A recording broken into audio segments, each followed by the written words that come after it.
Okay. The name of this poem is called Love Unconditionally.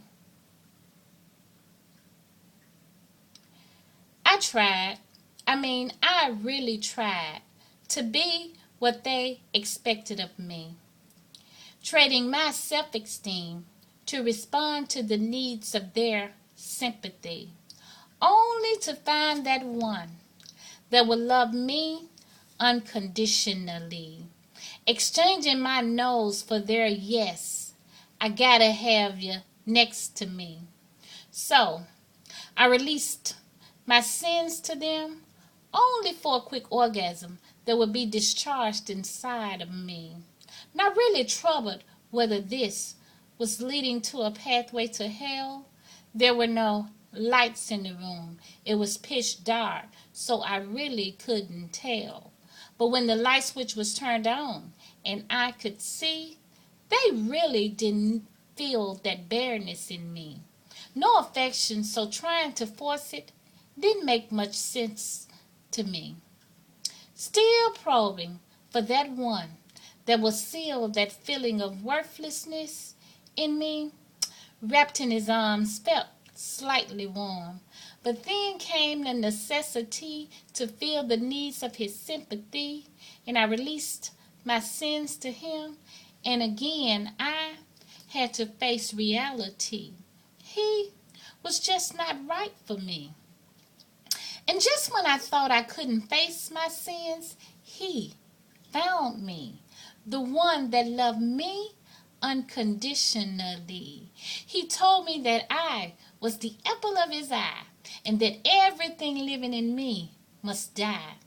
I thought, I can't tell him everything I've done. After all, he truly loved me. It wasn't feasible to risk losing this one. He spoke of the knowledge of all my faults, even uncovered those sins that were concealed in the very reason that I was lost. He reminded me of his son that died on the cross and confirmed to me that he had already paid the cost. The needs to feel his sympathy was much stronger than the needs I had when I feel theirs, so I released my sins to him, and it was as if I'd climbed a flight of stairs. You see, I was in touch with reality, had control over that very thing that had such strong hold of me. I was set free to love and to love unconditionally. But just before I released my sins to him, I made a promise to be faithful to him and him only. He promised that he would never leave me lonely. My hand, my feet, he said he need, and for me to walk in truth so that he could plant the seed. In my heart, he deposited the fruit of his spirit, love, joy, peace, patience, kindness, gentleness, and faithfulness. With eyes to see and ears to hear, he uncoded his words so that I could fear. He informed me that his word was to be exercised day and night, utilized as a sword so that he could win the fight, displaying the place that he would send me, giving me instructions to understand that I would be a foreigner. You see, they would not know me simply because his seed was planted inside of me, and they did not know him, the one that loved me unconditionally. Sitting in this beautiful sanctuary, never for one moment did I think it would be Satan's territory. But I was protected. I was covered in the blood. So grateful because the lashes was coming like a flood.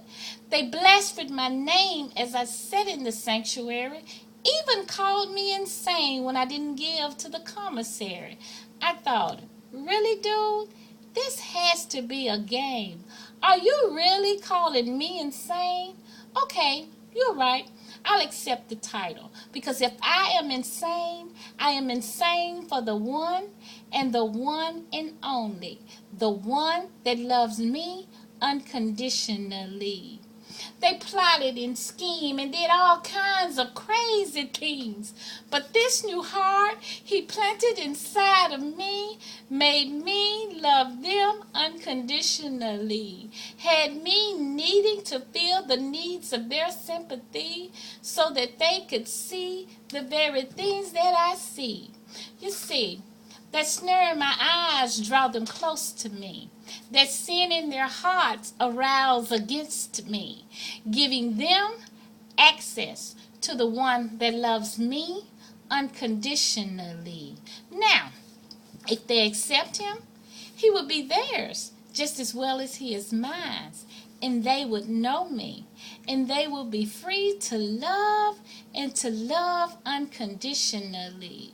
You see, I am sent with a cause, used to reconnect those that are lost. Because the true fact is, you have to have Christ's Spirit living inside of you to love and to love unconditionally without having to pay a cost.